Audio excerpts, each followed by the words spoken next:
pagsapit po ng ika-14 na taong matagumpay at makapangyarihang pamamahala ng kapatid ni Eduardo B. Manalo sa loob ng Iglesia ni Cristo ay isang napakalaking pag-ibig at biyaya ng Diyos sa kanyang bayan.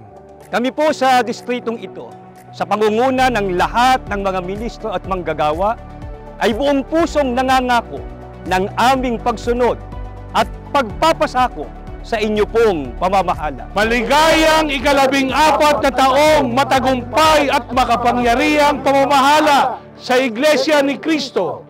Maraming salamat.